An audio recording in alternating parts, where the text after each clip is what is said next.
Ladies and gentlemen, welcome to The Buzz presents an interview with Wes Bergmann, and check out this awesome video before we start. This is a warrior's world.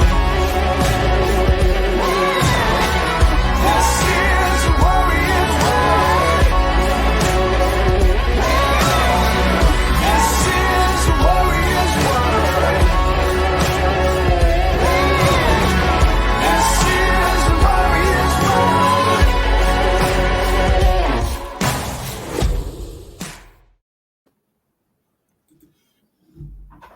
Ladies and gentlemen, Wes is here. How you doing, Wes? Hey, I'm doing great. This is quite the setup you have. What a nice little video introduction. You got to do it for one of the goats, man, of the challenge. So you got to do it right. You're right. So,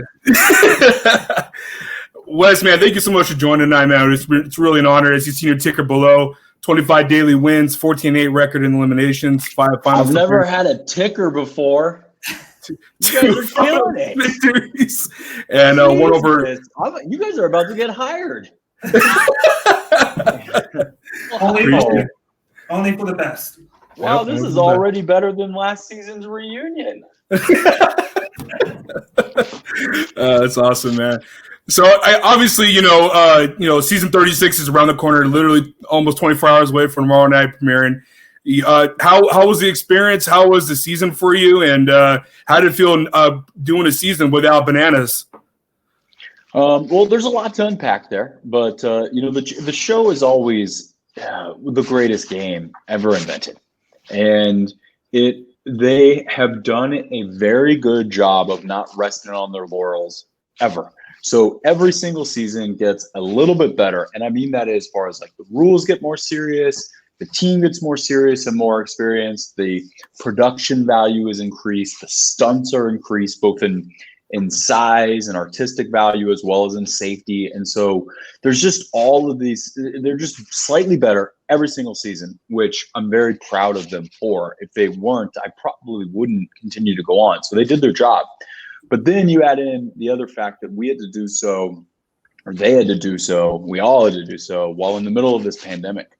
So their responsibility to up the ante from last season while carrying the Corona monkey on their back, in my mind, makes them incredibly innovative, and they deserve a lot of props. And you could feel it that we were doing something special while we were there.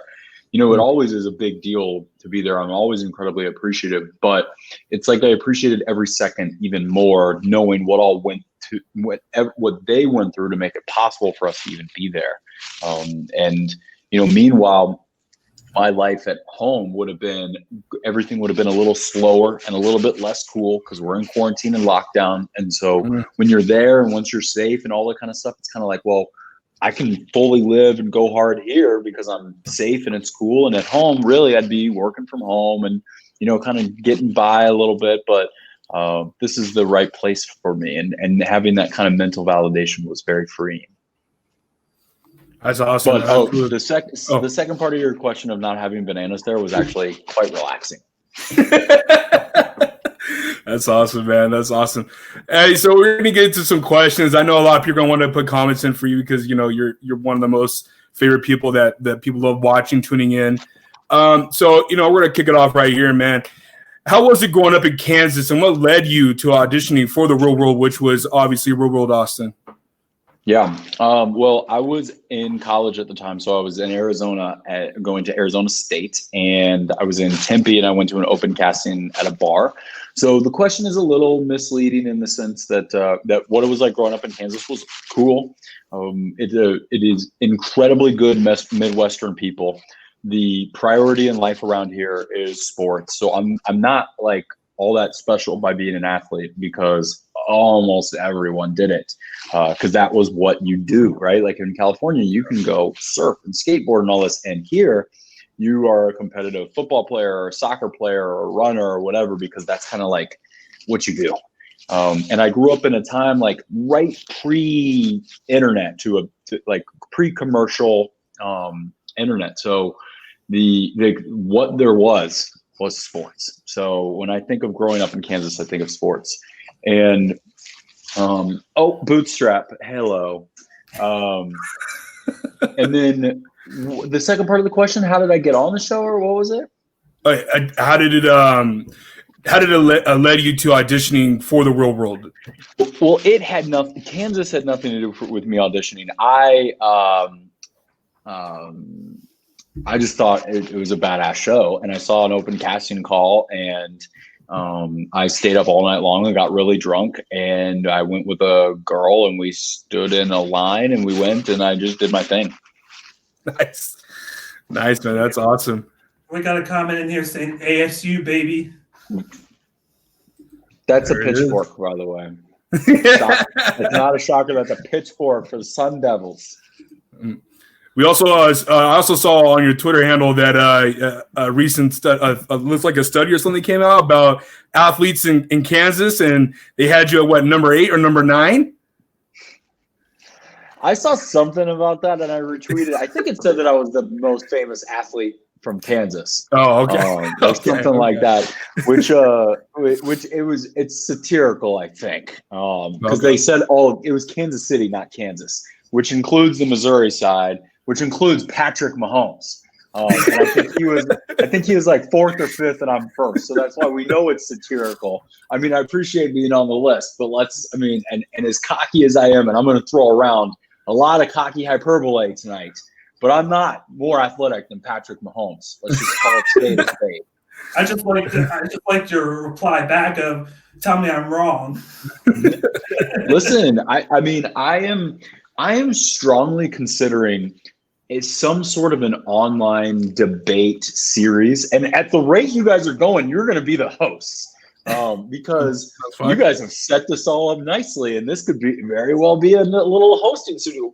What I'm getting at is there's so many steadfast fans on the internet that say some bullshit that is just downright wrong and downright stupid, and I mean this in 2 different camps. So I see it as 2 different series. Buddy, go lay down, please. And one of them is in people who talk shit using stuff that is wrong, like facts that are wrong. So they're not only haters, they're not only negative, but they're wrong. Like, not even like an opinion thing. They're like saying stuff that's just wrong. I'd love to get a list of all those people and see who we could trick into coming onto a situation like this, stating them their facts, and then be like, where'd you get those facts? Because you went out of your right, and just knock them out one at a time. And then there's the other side of people, like the thing I said earlier, or like the other day, was like, I would go on a debate stage and say, like, we're better than Survivor, or we're better than Amazing Race, and we're better than all that kind of stuff. And at least I acknowledge that's opinion based. It's subjective. But I would win that debate too, because the challenge gives me a shitload of ammunition, and I'm a really good debater. I'd murder anyone who tried. And we got Carrie chiming in. I don't know any other athletes from Kansas. #thanks MTV. So I guess I am the most famous athlete from Kansas. The thing that we have going for us, or the thing I have going for me, is Kansas City is right down the middle. So half of it's in Missouri, half of it's in Kansas, and a little bit of like the downtown kind of cool place, if you would, that you would live, is on the Missouri side. So when Patrick Mahomes buys a mansion, he's doing so in old school money on the Missouri side, whereas I'm a little bit more, there's suburbs across the whole city, but I'm in a part of the suburbs, which means, apparently the competition is low. I very well might be the most famous athlete in Kansas. You might be. And all of those words are debatable. Famous athlete and Kansas. Like, all of those are debatable, because I live other places too. We got Irvin saying we need Wes on Survivor. Then we got Brett coming in. Wes is by far my wife's favorite challenge player of all time. He is one of the best of all time at mental warfare. Ooh. And then you got big fan Wes. I like all those people, man. If you guys want to keep buttering me up, you are more than allowed to. Thank you. And every great fan, especially the men, are like, "Oh, you're my wife's favorite." Such a classic thing that I hear. It's like, okay, buddy, you could just admit that you're a fan too, right? Like I met a woman that I'm a fan of at a red carpet event about a year ago, and I did the same thing. I didn't have the balls to just say, "Hey, I'm a big fan. Can I have a picture?" So I go, "You're my wife's favorite. Can I have a picture?" But really, She was both my wife and my favorite. But no, I knew what it's like to lie for those reasons. Definitely, man. I hear you. Definitely most the famous athlete named Weston. You're not wrong, Alex.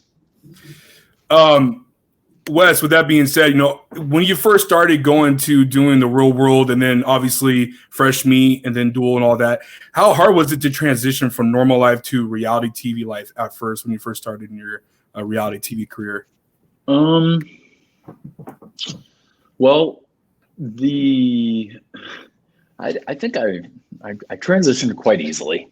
I was a very outgoing party guy, very social. Not really anymore. I'm a lot more of a homebody now.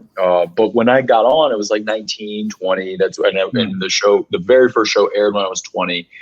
And so when I went into the experience as a child, and you kind of, it's like there was a little bit of a transition. So you go from complete normal civilian to then when you're filming and going out every night with a camera crew following you, you're not famous, but you're very popular. Because how could you not be going out on 6th Street with a camera crew following your every move? You just had to leave the bar, 10 grown-ass men get up and follow you with a camera. I mean, it's like it gives you lots of clout at the bars, right? So that took me from normal person to popular person. Then there was this weird, I don't know, it was a quick 2 months-ish between when we finished filming and when the first episode aired. And, so it's back to normal for a little bit, but then the show airs and then you're kind of back to like that popular area.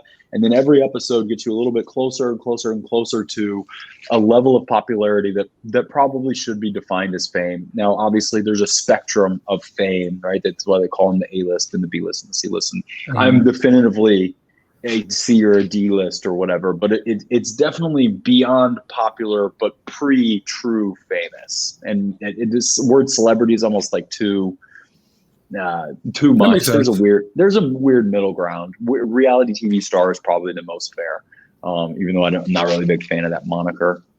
Right. That totally makes sense to me. Yeah. I got Austin chiming in. Wes, let's get into it, man. Who's your best top 5 challenger of all time? Oh man, Austin, what a good looking guy we got there. Okay. Well, does he mean of any gender or does he mean of men or women? And I don't know. I mean, does it, how about you guys give me some direction on that? We'll go with any gender. Okay. Well, then let's start with 2 men and 2 women. And then I'll make decisions from there. Women, you got to give it to Evelyn as one of the women. Yes. She was very well rounded, and like just when Evelyn is kind of known for being an ass kicker, but it went right over everyone's head how smart she is. So and how political she was and all this kind of stuff. So she's a top girl. There's no doubt about it. On the guy's side, you got to give it to CT and Bananas. It'd be impossible not to put them two up there for different reasons, but they're just so synonymous with the challenge and they've earned it. And, Bananas has done better than anybody at using this platform as a lily pad to kind of build a brand.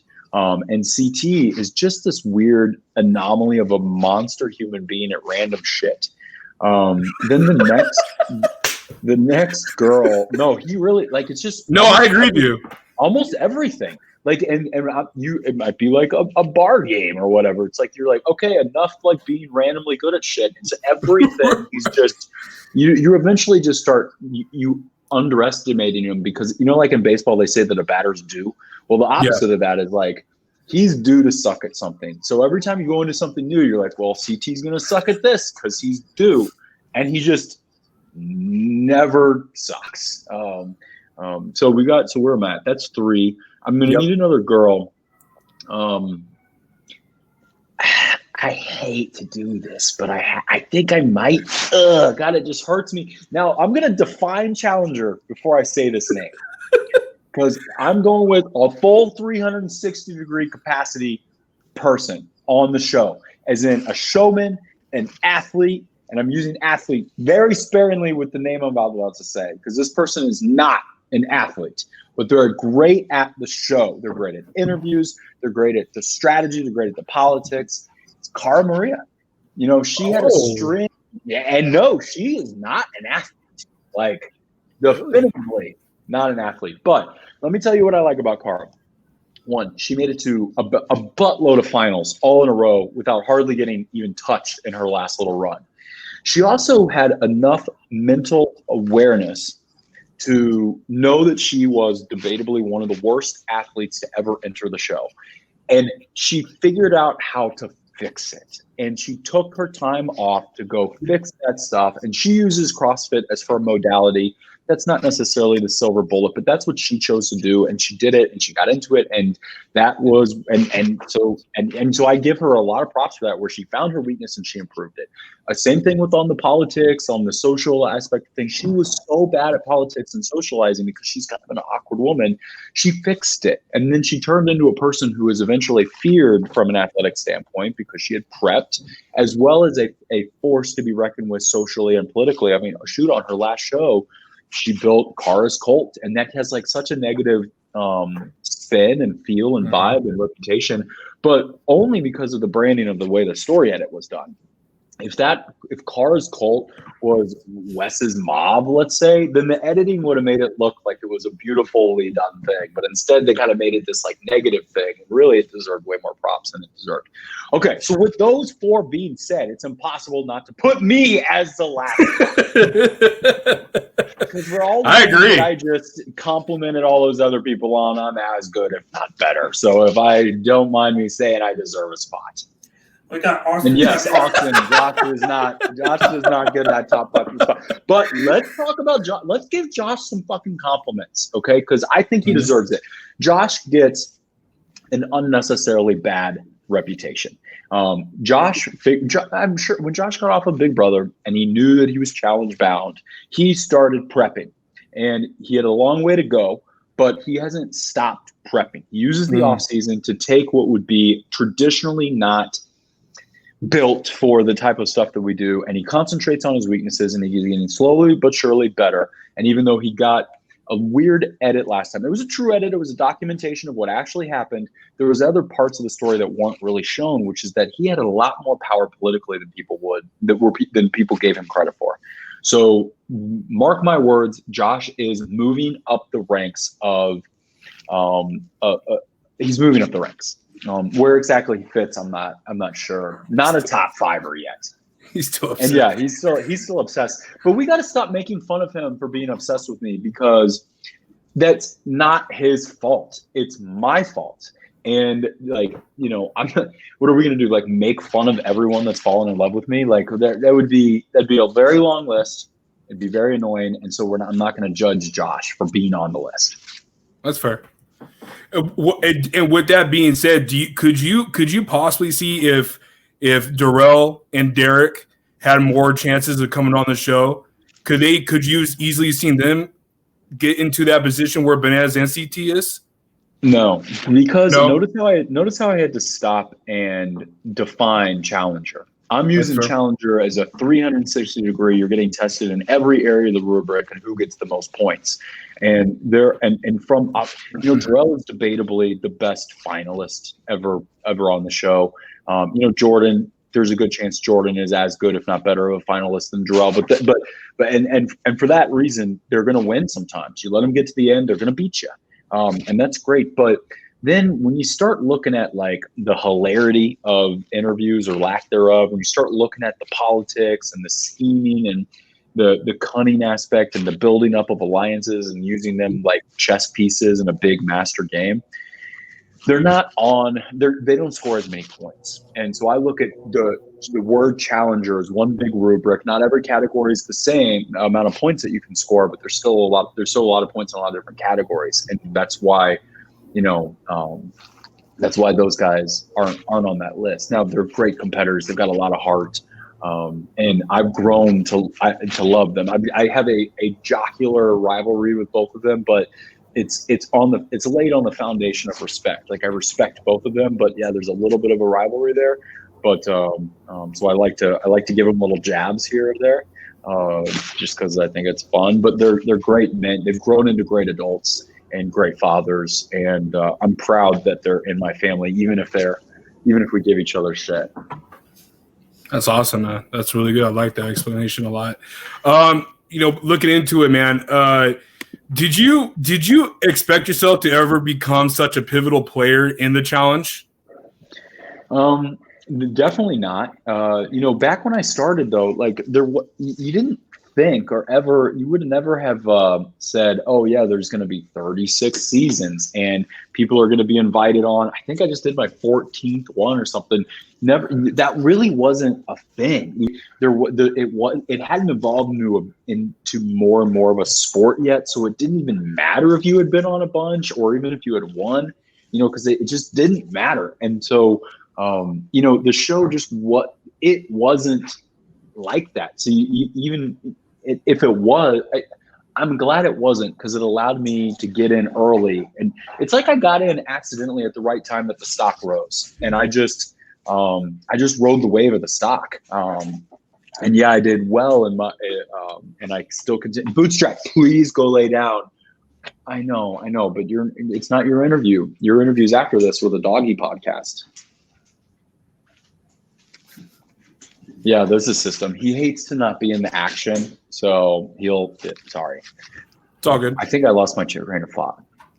I was just asking you if you ever thought you'd become such a pivotal player in the challenge. Oh, yeah, no, not at all. I mean, now I understand why. I'm really good at that rubric. Yeah. I'm athletic enough to be good at almost every daily, good at almost every elimination, good at the finals. So no matter what we show up to do, athletically, I can defend myself and do well and possibly win. And then politically, I understand how that works. I'm not afraid to do it. I also enjoy it. So I put myself in those positions because I want to be there. I want to do it. And then I understand the importance of, it's not playing a part, but it's helping the story, the producers tell the story that's actually happening. I'm not changing things up. I'm not manipulating things. I'm not helping them edit it weird. I'm literally just giving them more footage of what's actually happening. And there's a lot of players that hide their game because they want to keep it secret or whatever. And I'm willing to take it on the chin a little bit and maybe play a little bit more of a public game in pursuit of, we're there to document it. It's a documentary of a game. And some people forget about the fact that it's both. Some people just care about the documentary. Some people care just about the game. I care about both. And that's what's given me the opportunity to be on so many and to take so much airtime. Yeah. Would you ever, when you got done with your season with World Austin, even before that, did you ever have the challenge as a goal of yours to apply for after your Real World season was done? Never. The goal is to get on the Real World. I know there's a lot of people that say, "Oh, I did the Real World just to get on the challenge," and that might be true. But we kind of forget that the Real World was like the Ferrari of shows back when I wanted to go. It would have been the only show that I would have done. Like, I dropped out of college for it. I mean, it was there was nothing else that I would have dropped out of college for. And so I really loved that experience, and I made the absolute most of it. And that ironically, and you almost could say that about a lot of things. This is almost career advice just in general, but if you're working for the promotion as opposed to working for the job that's in front of you right now, you're probably putting the cart before the horse, and ironically, you're not going to get that raise. Yep. Well, like I was like, my job was I didn't quite understand what the job meant, but I did when I did the Real World. But I did know that my mission was to be myself and to be outgoing, but it was also to open up and be transparent and be vulnerable. And I milked every last second of it. I had the time of my life, and doing that qualified me for the challenge. And then I kind of went into the challenge with a little bit of the same mindset. And I've never taken I remember, and I to this day, how much I wanted to be on the Real World, and I've never forgotten that feeling. To where like I would have done anything to get on the show. And so now, like, if I'm invited to a challenge, I don't go in like, oh man, it's my 14th one, I'm just gonna like get and just get my paycheck and just do whatever. No, I take every single one as seriously as I possibly can, prepare as much as I can, and always give them what you all deserve. Because I remember what it was like to really want to be on the show, and I'm never going to forget that. That's awesome, man. I love that. Even better is that the Real World Awesome is literally my favorite Real World season. And I'm not fanboying on you. I'm just being real with you. I've seen all of them. That one's my favorite. Facts are facts. Facts are facts, brother. I mean, it won the best season of all time. So, it did. Like, we're not like it is. It's facts are facts. Yep. I agree. We got Brent chiming in. Wes, do you find the newer challenges to be more difficult than the earlier ones, or were the earlier ones more difficult? Mr. Meeks, the challenges are definitely getting more difficult. And I'm not exactly. You could mean that in several different ways, and both of the ways that I'm defining it right now are both yes, difficult. Yeah. As in the dailies and the eliminations are indeed getting more challenging. So that's on a micro level. On a macro level, the game in general is getting harder and harder to get to the end and to win. And the main reason for that is because the cast is getting better.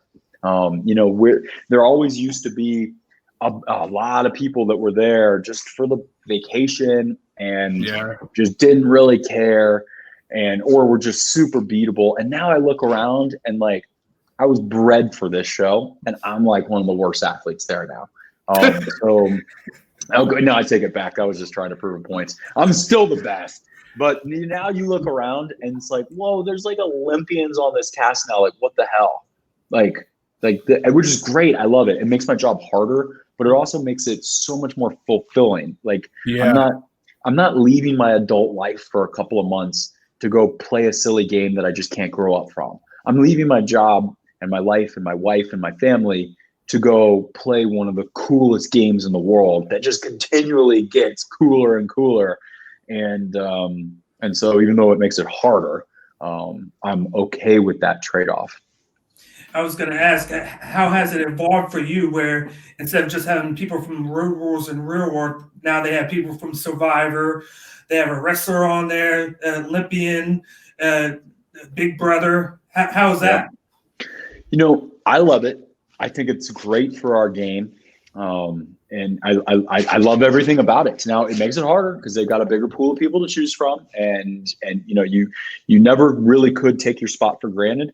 I think there's so many, and I'm not going to name any names because this is a really sore subject for a lot of the people that I'm about to mention.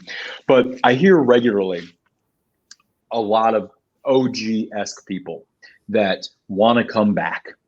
And you want to know, I have a story, if not multiple stories, of just about every one of those people that now wants to come back, of them denying the opportunity to come at one, if not multiple times in their past, and or quitting while they were there.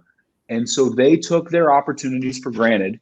They missed out. And now that it is the Tesla of stocks, they want to it's like, no, you sold when it was an IPO Tesla. And now it's after the split. Okay. And you guys want to just buy back in, and you don't understand shit's gotten 400% more expensive. And you don't qualify anymore. You've already shown yourself to quit, or you've already told them. And because there's so much emotion about getting invited and saying no, there's so much pride when they finally say no. So they say no like assholes. They're not like, oh man, I really want to do it, but I got to go back to school. They're like, fuck you guys. You didn't pay me enough. And then they write a little note. They've got a spreadsheet. You think MTV doesn't know how to use a fucking spreadsheet? They got a spreadsheet, and it says, this motherfucker told us to fuck off, or tried to charge us $200,000 to show up. And that's in their spreadsheet. And then it's on the next column over, it says, don't call again. My God. Because like what's happening is that casting director is going to move on or move up, right? And so they're a corporation. So, and just like in every corporation, you have to have processes and protocols and tools and software to make it to where the next human can do that job. And things like spreadsheets that take vigorous fucking notes on us is part of the system. And so, and I've got love and respect for these people. I think that a lot of them made the right decision when they decided to stop. But I don't have an example of any of the people that all the fans want to come back where MTV just phantomed them, where MTV was like, oh, I'm going to ghost you guys. It's like, no, every single one of those people, let's call them the 10 or 15 most brought up people, that was the challenger's fault, not MTV's. And trust me, this is one of the reasons why I have a hard time taking shows off, because I know that there's a huge risk.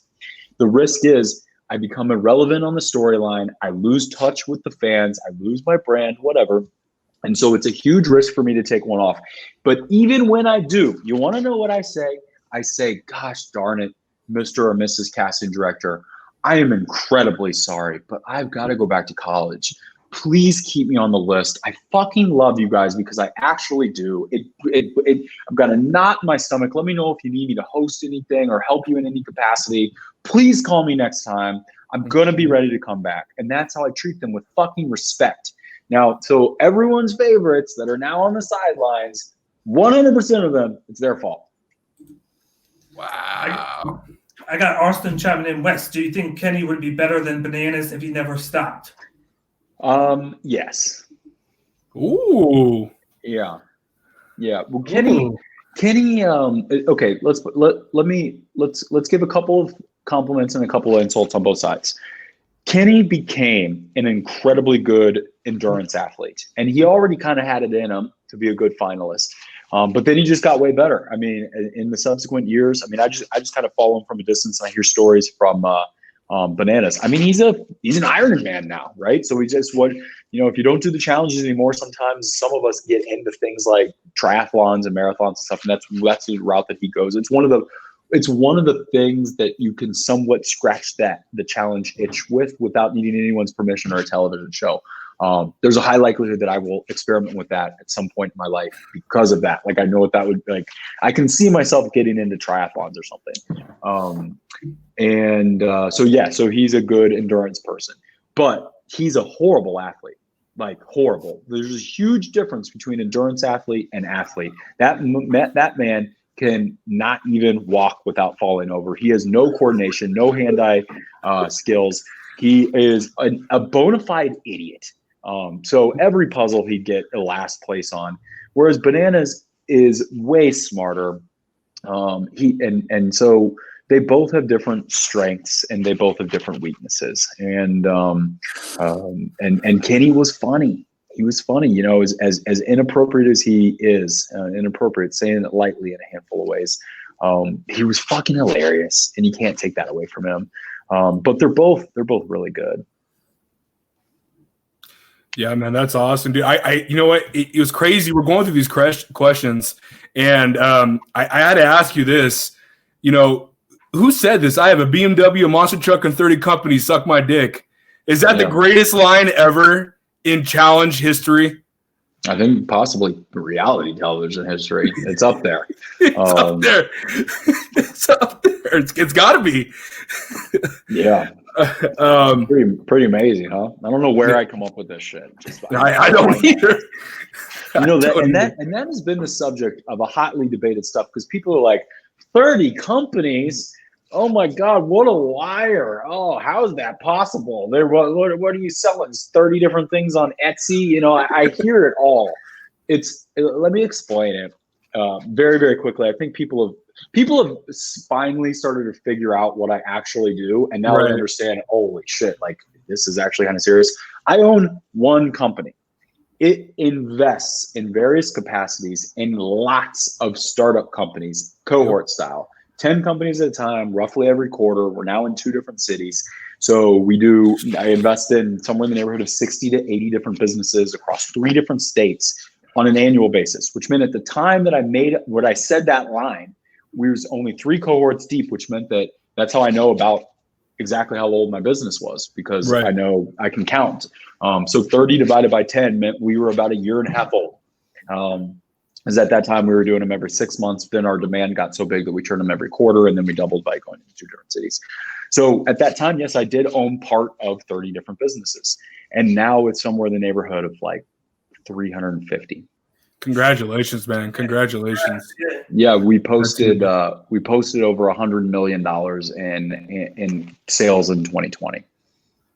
That's awesome, Wes. Good job, man. Congrats. And did that idea stem from, like, I understand with the college you dropped out and all that, but did you have this idea after? I went back to Oh, college. you went back to college. My bad. I'm sorry.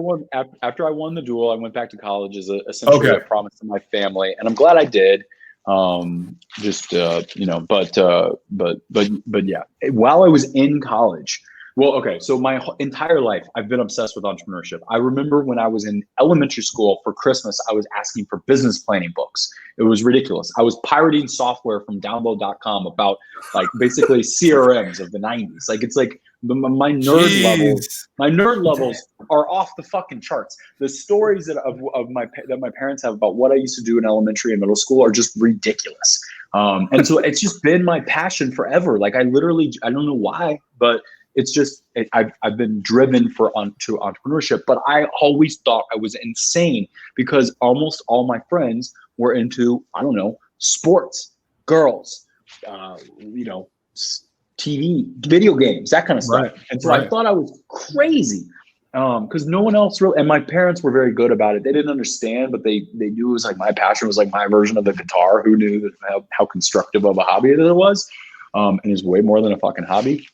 So they did a good job of empowering me as best as they knew how to do. But then when I went back to college and I got into some entrepreneurship classes, I learned about what business incubators were. That got me into a program in my college that was kind of special that you had applied to, and inside of it was exclusively entrepreneurs. And I remember what it was like when I got into that room, and it was like, oh, I'm not crazy. We were just spread out. We didn't know where each other were. There wasn't internet chat rooms about entrepreneurship where we could find each other. And even if there was, I was a fucking minor who no one would take that seriously. So it was like finally a bunch of people that were my age that were interested in entrepreneurship. And then I realized, holy shit, there's a lot of us. I'm not insane. Right. And I can stop being gaslit by my lower achieving friends.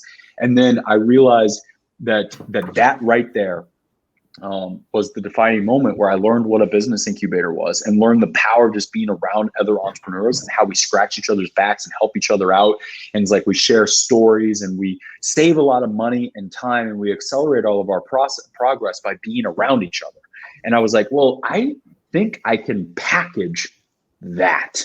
And that's what Beta Blocks is I find the best people that are at the same stage of business and I get them all together, and together, even though we're all working on different things, one person might be working on a mobile app, one person might be working on a biotech company, one person might be working on some sort of a small business service, whatever. But because they're all the same stage in that, let's call it year 1 to year 3 age, right? Then we put them through classes, we give them all the office space, we connect them with mentors, I buy them all this one-on-one consultation from specialists from across the region. And they grow together, they hire each other, they share services. They're each other's kind of quasi co-founders to a certain extent. And in exchange, they all cut me in. That's awesome, man. That's crazy. I know people want to keep talking about challenge, but I'm more interested in, the things that you're doing. How did Project Friends of Benefits come about? And do you plan on keeping it around? And are you going to continue with the show? I remember we watched the web series on it, but how did it come about, man? It was really awesome.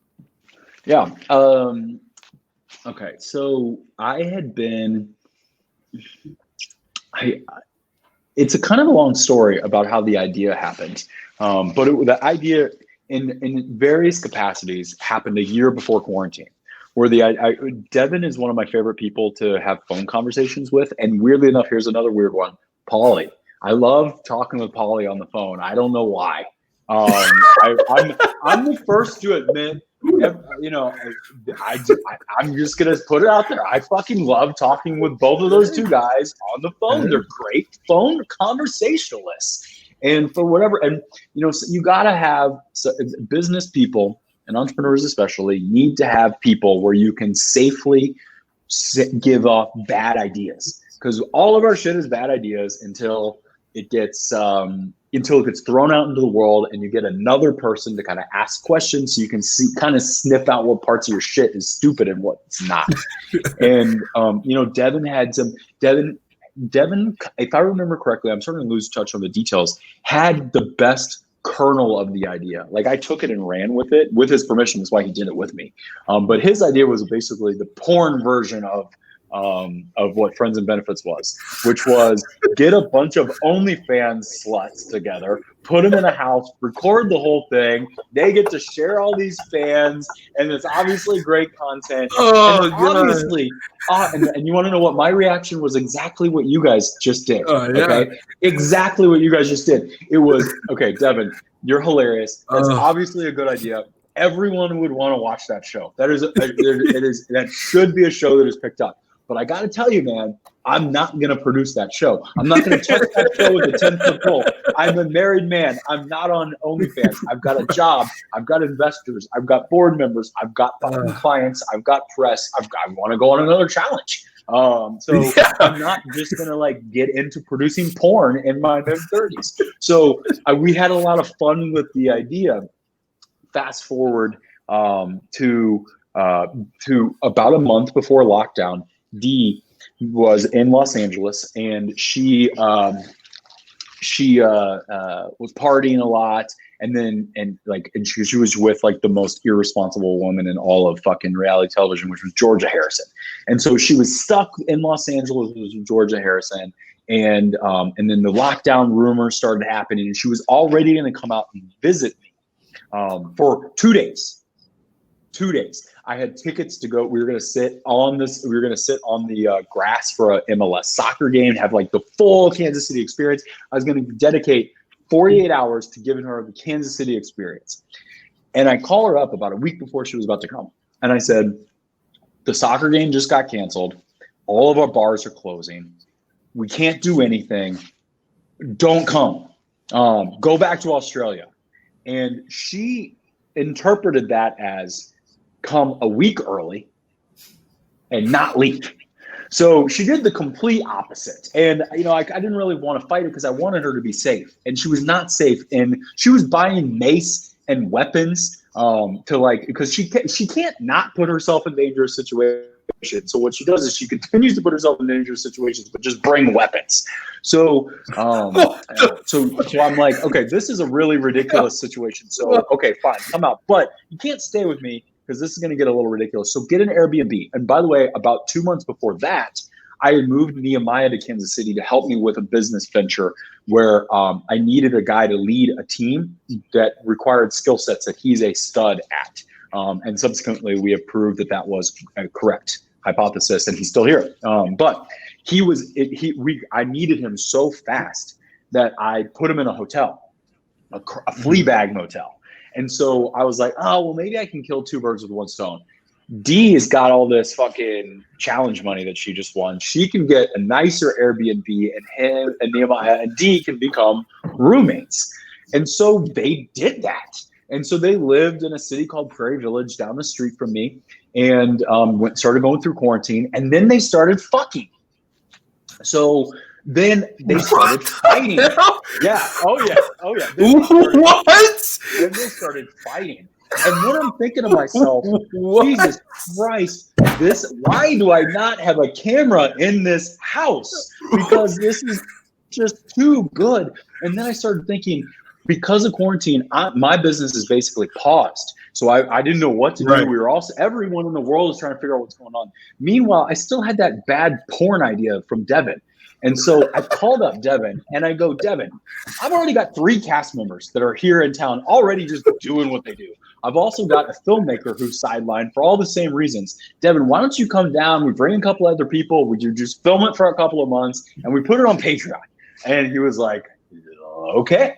So that's kind of how that happened. It was a combination of his bad slutty idea with like the quarantine hit, and Dee and Nehemiah were already there.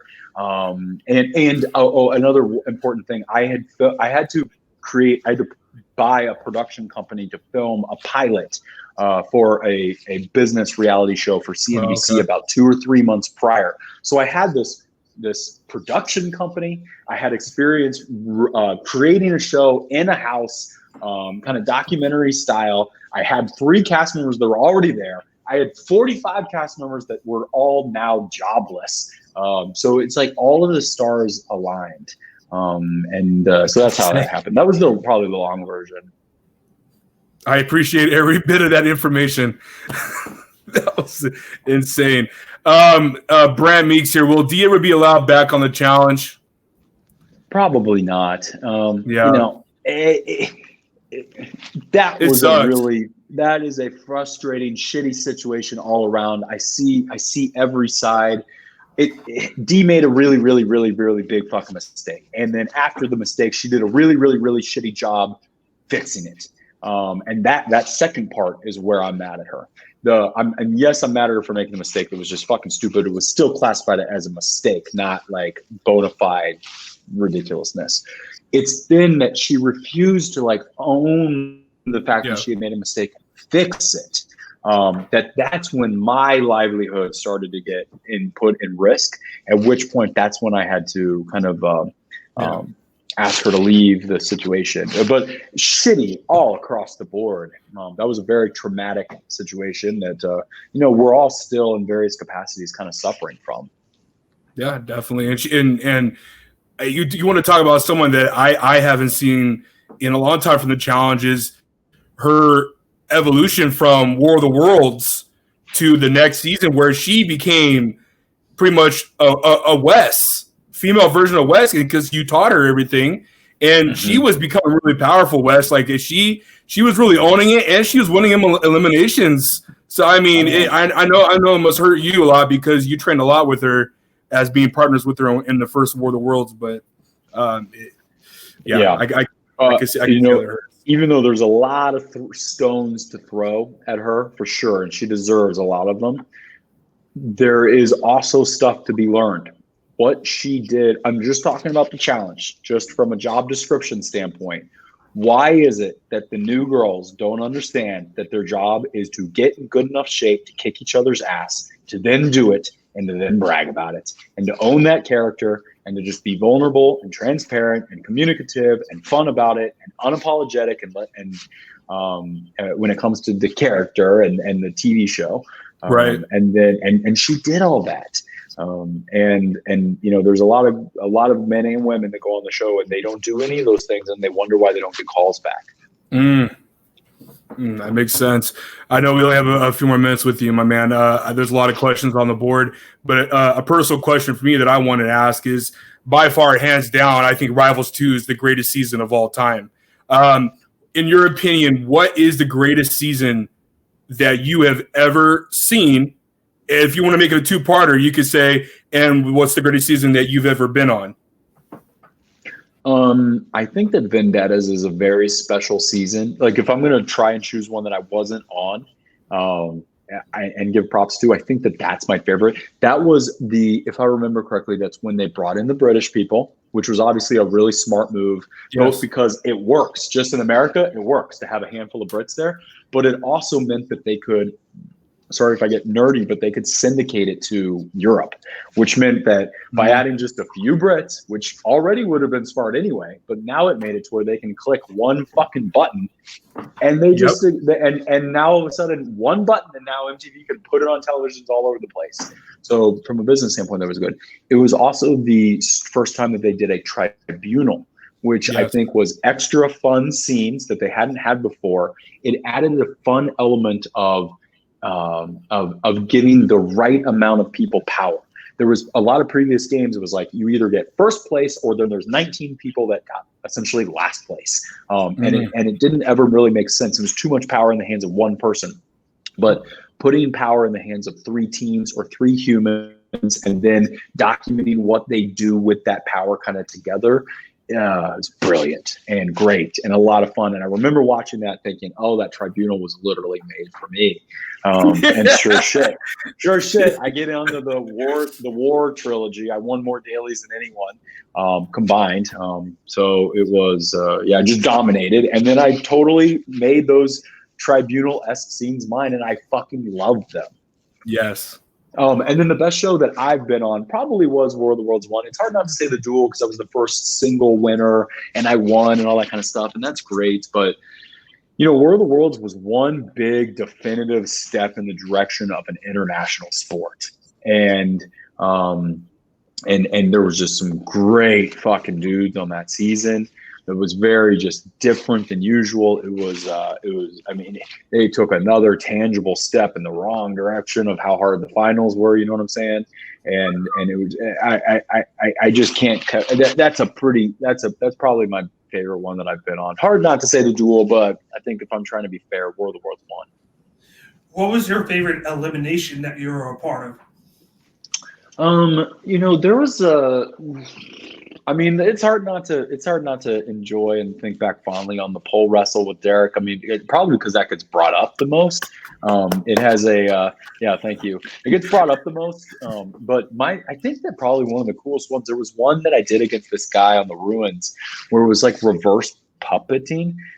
He was on a box and I was on a box. Oh, And yeah. so my right arm was attached to his left arm with a cable, and my left arm was attached to his right arm. Same thing with our feet. So, like, if I moved my arm back, then his arm would go forward like that. So you had to shake each other off of the platform, and it was in athletic feet because it was so full body. Because everything is and it had a lot of risk and strategy because you might move something, but if you do it, that might also take you off balance and get you knocked off. So I won, and it looked great. But I was so busy stealing that show for all sorts of other reasons that some of those eliminations that they put me into, and I won, just get swept under the rug. I'm going to throw it at you. Most overrated challenger of all time. Most underrated challenger of all time. I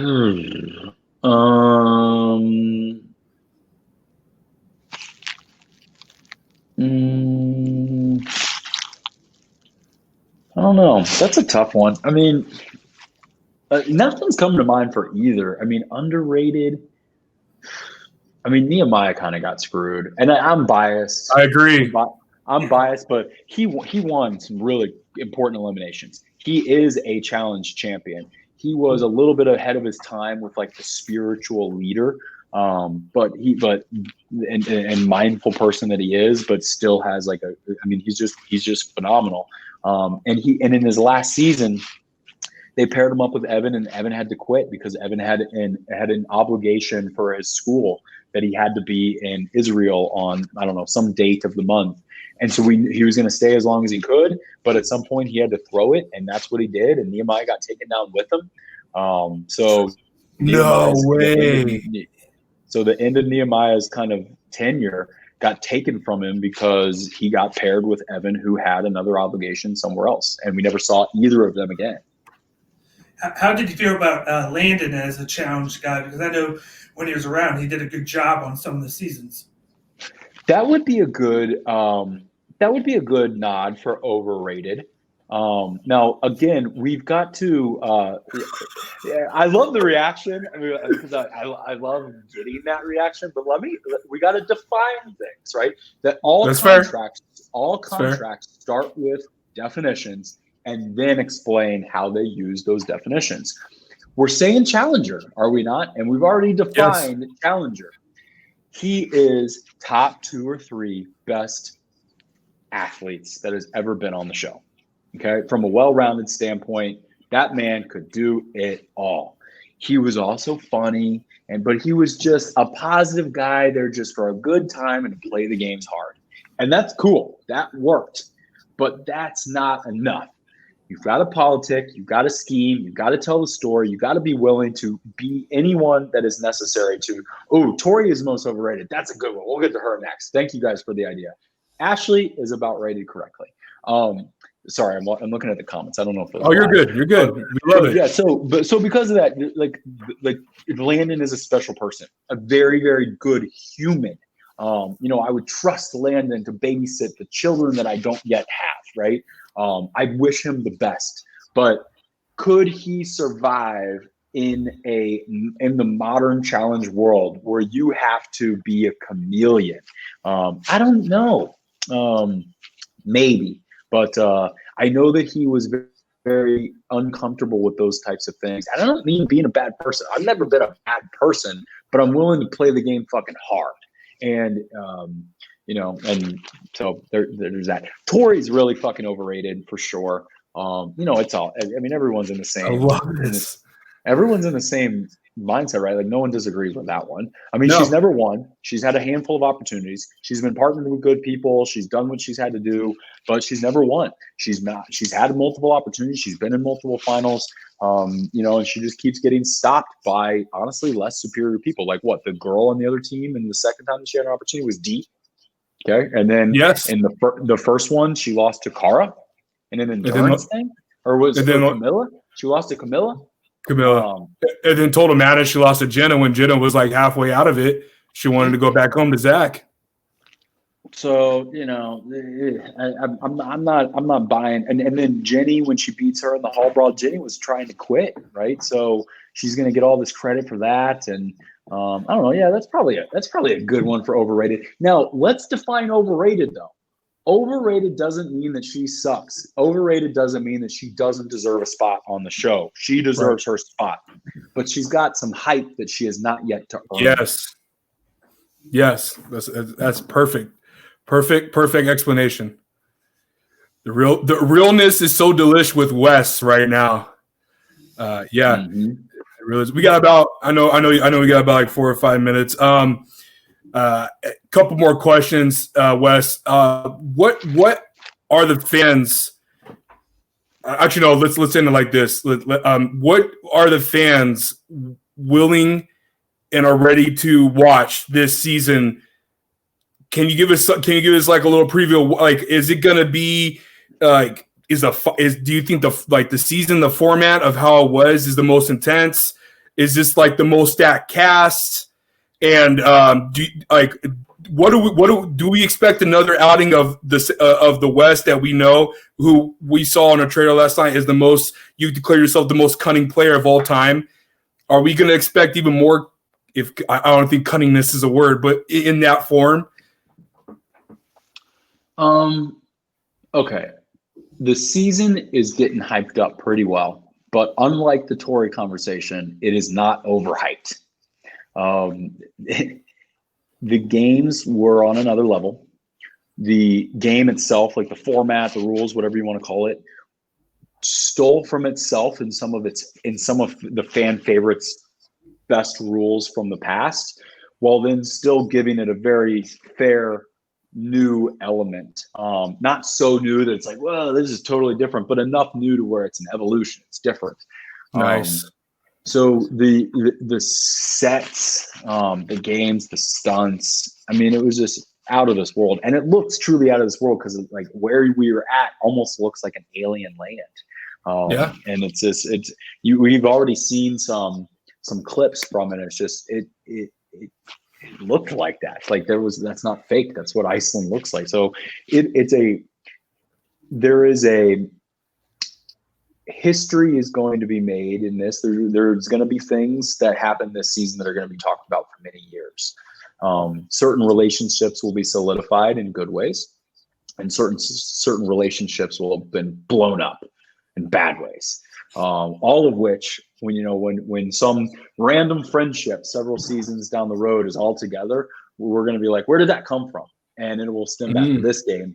And then certain fights will happen in a season or two, and then big fights or rivalries or whatever. And you'll be like, what was the impetus for this? And it'd be like this season. So this is a can't miss season. It is what it is. And I'm not paid to say that. It's like, it's great. It is what it is. Like, it's great. And yes, the cast is very special. Some people, I hear this shit talking on Champs for Stars. Like, oh, Champs for Stars, like they don't do it anymore. It got canceled. No, Champs for Stars was a pilot test of what is it like when you put people from all sorts of different shows and put them together in a challenge-esque way. And it worked. And so they just put it into the main show. The people that are on Lolo Jones and Leo Rush and the Big Brother people, all that kind of stuff are there because Champs for Stars worked.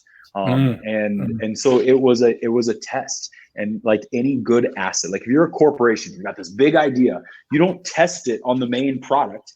You test it on a side project. So if it does well, you can bring it into the big mothership. And if it does bad, it's called sandboxing. If it does bad, it's sandboxed. You can light it on fire or bury it and never worry about it again. Well, it did really well. It accomplished what it needed to accomplish. And ever since they stopped doing Transfer of Stars, all of a sudden there's people from all these other shows. Yeah. And so it's like, yeah, Transfer of Stars really was a test. It worked. I just think of T.O. and CT in that scene that they had, and that was epic. Yep. And he's so hard up for money, he might be on season 37. Hey, real quick, did CT lose his dad bod? As he alluded to in the thing that aired on Monday, he is not a dad bod any longer, but a fatherly figure. Okay, here's some good hype on this, and this I'm very happy to say and proud to say as his friend, and essentially his fucking little brother, honestly. He everything he said on the thing that aired on Monday is so true. Like, it comes off so flippant, like, oh, I'm really having to work on myself, and I wasn't in the right mental and emotional and physical headspace, and I've got to fix all that. He did. He came in, like, he had meditation tools. He had lost 30 pounds. He was finally funny again. And I, for the first time in years, I've stuck by him because that's what brothers do. But for the first time in years, I found myself leaving the room that he was in saying, I enjoyed that. I enjoyed being around him. And now he's not acting like an obligatory brother that I owe trust and loyalty to, but instead he's a friend that I want to give that trust and that loyalty to. And that is going to transcend, in my opinion, into the show, because when it's like any good job or any good athlete, when they're happy and stuff is good in their life, then they're better at their job and they're better at their game and they're better at their sport. And CT, he's gonna do some shit this season. Right from the jump, he's gonna do some shit. Yes, which I think, which I know for a fact the fans are going to fucking eat up with a big old spoon. They're gonna fucking love it. I remember just seeing it because there's a particular storyline that I'm not going to discuss. But I saw the storyline. I knew what he was doing because we had like a little bit of him and I had a focus group in our room. And then I see him implementing it. He's got serious storylines or whatever, but he's also got one very important, about 40% relevant, 60% hilarious storyline that's going to emerge. And I remember seeing him through the windows, and I just I pulled up a fucking beanbag and I just sat back and through the window. I know it sounds kind of creepy. I just watched him like do this thing, and the camera's got it. It's gonna be good. I've even seen hints of it in the trailer. Like, he's gonna, and it's not bad stuff, right? Like, you're not gonna watch it and not want to show your kids. You're gonna, it's like, it's mature, good, solid entertainment that fits into the game. And so. Wes, do you have a couple more minutes so we can ask you some questions, or Yeah, go for it. Cool. Man, I really appreciate this so much. This is really a lot of fun. I know early in the on the show, on tonight's show, that you talked about CT being good at just random shit, like you said, your exact quote. In Rivals 2 finals, I know it was a long time ago, but I want to bring it back. Did he lead the way for that math equation? Okay, so I did that one, but let me tell you how it happened. So I was the one who knew what the Pythagorean theorem was, and so you had to know. It said use the Pythagorean theorem to solve for this, and I remembered what that was. But then what even smart people, and I've tested this on like really smart math people, the number was so large you couldn't do it in your head. It wasn't like a squared plus b squared plus c squared with the size numbers that they were given was ridiculous. So I'm trying to do it in the sand. And eventually, and it was multiple choice. So there was like option A, B, C, D, E, whatever, and a rope was tied to all of them. And once you found out the correct one, then you saw off the thing. And eventually I looked up at CT and was like, CT, I can eventually get this, but I can't really see what I'm writing in the ground because this was a bad idea. Like, sand is not pen and paper. And so I'm not going to be able to do this. But based on the math that I've done thus far, I have a very good estimated guess as about the size of the answer. And there's a relatively clear damn good guess that I've got, which let's say it was C out of A, B, C, D, and E. And I'm like, all right, I give him the knife for the thing, and he starts going, and he's like, "Come on, Vegas!" And I'm sitting there thinking, this better be correct because this one is my world, and I basically acknowledged I couldn't do it the way that it was probably meant to be done, but I did it enough to narrow it down. That's awesome. That's so crazy. Because the editing, it made it seem like it was all CT. That's why I always wanted to know. It felt like that was more like you and your way of telling him, hey, to write it down on the sand, which obviously they showed. But it made it look like it because he's the one who cut it, because he's the big fucking Right. burly guy who was sitting around with the knife waiting for the brains to solve the math question. So I'd spent minutes in the sand. And so he's just sitting there waiting to be told what to do. And I'm eventually like, listen, I got to tell you, this isn't necessarily the right answer, but it's my best guess. And so he did it, and he was like, come on, Vegas. And yeah, that was a good scene. go ahead, Daniel. Is Corey Nelson friendship real? Yeah, very, very real. You know, those are two spectacular men, very much so on their own different journeys of maturing to becoming great adults. But they're almost there, if not already there. Very special in their own rights. Very different. I don't know how or why they're friends. It works. But on paper, I don't think that they would be friends because I consider them just very, very different personalities. But it works. And you know, Nelson is the funniest man on reality television. Again, fight me. You're not going to win. And Corey is evolving into one of the most amazing men on reality television, just as a man, and what he's turning into as a father and all that, and you know, so I respect both of them a lot. Don't get me wrong. I'm gonna have some problems with them. Okay. But that doesn't mean I can't compliment them, you know? Right. You know, stuff. But there you go. In War of the Worlds 2, beginning when you guys won that first challenge against the UK, was there the editing didn't really do justice? Who decided for Jordan to become the spokesperson for Team USA? And then was there a huge argument on who to pick between CT and Turbo? Because my guess would be because that's your brother and everything.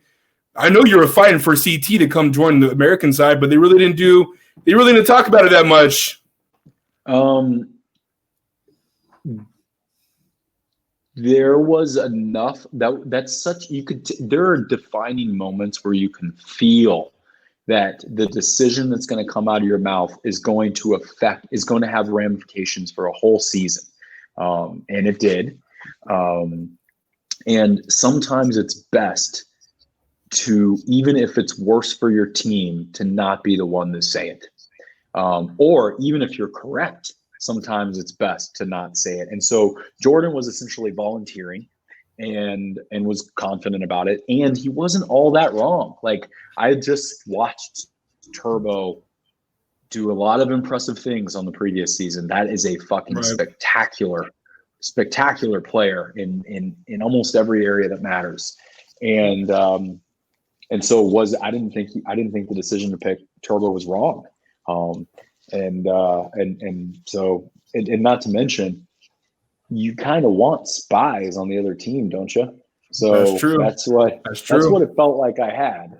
So I was in a little bit of a win-win situation because all four of those, I forget what they called them, captains or whatever. All four of those people are my friends in various capacities. So with that being said, I wanted to see if I can catch you in this. Is it fair to say that you and CT always have this like work, like partnership going into each season that you guys are both on? Yep. Okay. Yeah. Trying to find a good way to put it. We're not going to pull a Nelson for each other. Not because we don't love each other, right? Right. But we both know that stuff, although it made a great scene, I loved it. Mm-hmm. That's not something that him or I want from each other. So we don't really formally work together, which is kind of difficult for some people. So I'm not gonna go after him, but I'm also not gonna formally partner with him either. And which is how he likes to play. And in the few times that I've even somewhat tried to work with him, it's not been easy. So it's best just to leave it in the, hey, I love you, you're my brother. I'm not going to come for you, but I'm also not going to include you in my scheming. Because Okay. you'll ruin it. Because I want to enjoy this. And you're negative Nancy. Anytime you get into a huddle, you're fucking not fun. Like I want to, even if my scheming backfires, I don't care. That is. I am enjoying myself. So let me fucking enjoy it. Definitely, man. That's so awesome. Just a couple. I know you got to go soon, but do you think Cara and Paulie will ever come back?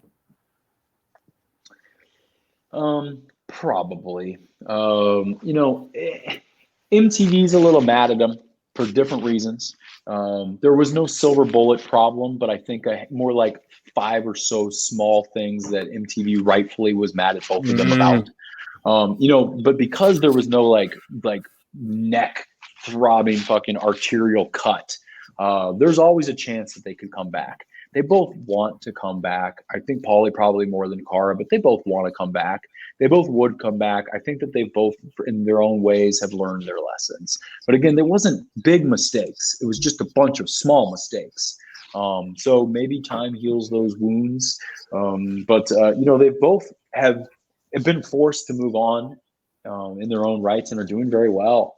And yeah, they would rather have the challenge in their life, but they also didn't sit around and wait for their next job to come, which was the right thing to do, and it has paid dividends. That's awesome, man. That's awesome. That makes sense to me too. Last one for me, man, is Jordan. I know you and Jordan have had some beef in the times that you guys been together on shows that all steam back from Rivals too. Is that beef ever going to be, cemented? And do you see Jordan, is it really true that MTV puts you on a ban where he's not going to come on for a couple of seasons due to his past comments? I don't know.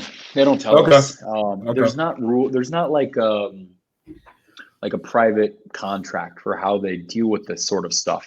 They have no incentive to tell us things like that. Like if they're thinking, oh, we're going to sideline him, there's a chance that they don't even tell him that. I don't know what they've told him. But there's no incentive, because if they change their mind in 3 seasons, they want to bring him back, fine. As opposed to them setting some sort of arbitrary rules and being held to their own rules. Like they need and deserve all the power. But at this point, I want him to come back, because apparently it'll end up being him and I versus Tori. Oh, jeez. Oh, jeez.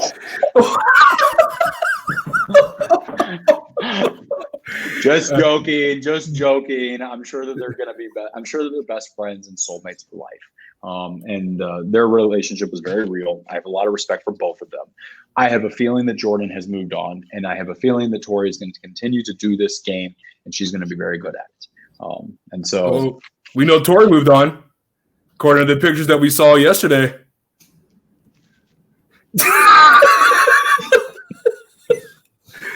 I don't know what to say with that. It's just so messy. It's just so messy. I don't want to speak on it because it ain't none of my business. But right, I feel you. It ain't none of my business. And I'm sorry for all parties involved. I'm sure it's a very complicated thing for all of them, including Tori, to navigate through. Looking forward to season 36. Dan, you have anything to say before we let Wes go? No, he just answered my question about Tori. Like, I wanted to see how she's going to be now that it looks like they're not together, whether she might be a better competitor now, and that she doesn't have to worry about him. Well, yeah. So he's not on this season. So she's going to get to do that. And off the bat, I think that it helps her, right? Because normally I'd be trying to figure out a way to get rid of her, because she's with him. So I'd be thinking about, how do I get rid of either one of them, but particularly both of them. But because he's not there, at least I have it in my mind, I'm just going to ignore her. And hopefully she gets that memo.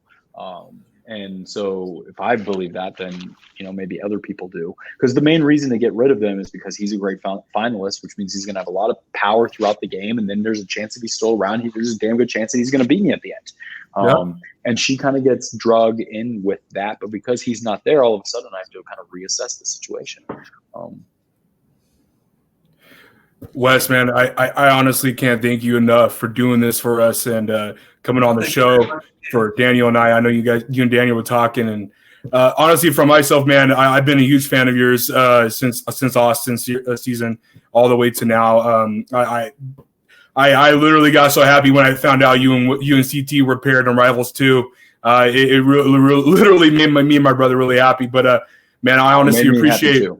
Yeah, I appreciate everything you do, man. Thank you for being so real with us. And I pray and I hope that we get to do this again with you sometime in the future. Of course. Thanks, guys. Thanks for coming on. Of course. Yep. Signing off. You guys are going to like this season. I can guarantee you that. I'm looking forward to it myself. Appreciate it, man. Thank you. Maybe guys, thank you so much for tuning in tonight. That was Wes Bergmann, one of the goats of the MTV show, The Challenge. Season 36 is premiering tomorrow night. Please tune in. Like you said, Daniel, just to recap real quick, man, it seems to me that this probably will be one of the best seasons we have ever seen on The Challenge. Oh, definitely. I can't wait to see all the different fights, the alliances, the friendships broken, and I just can't wait to tune in tomorrow. Yeah, man, I'm either. Guys, thank you so much once again for your comments. We are The Buzz. We are getting interviews like this like crazy. Shout out to Wes, as always, once again, for even taking the time and doing this for us and giving us an hour. He went above his time, so obviously that shows you what kind of a guy he is, how awesome a man he is. A great interview. Hope you guys enjoyed it. From Daniel and I. Daniel, I know you host your shows. You got Stand Your Ground and Cage My IQ, which was on, I believe it was on yesterday. Go check them out. We have live podcast shows all week, and I am the host of Game and Drive, and I'm the co-host of The Blitz on Sundays with Josh DeBoer from the Boardroom. Thank you guys so much for tuning in tonight, and we will catch you. I will catch you tomorrow night, and thank you guys so much. Like, follow, and subscribe at The Buzz, Facebook, Instagram, Twitter, YouTube. We'll catch you guys soon. Have a nice night, everybody.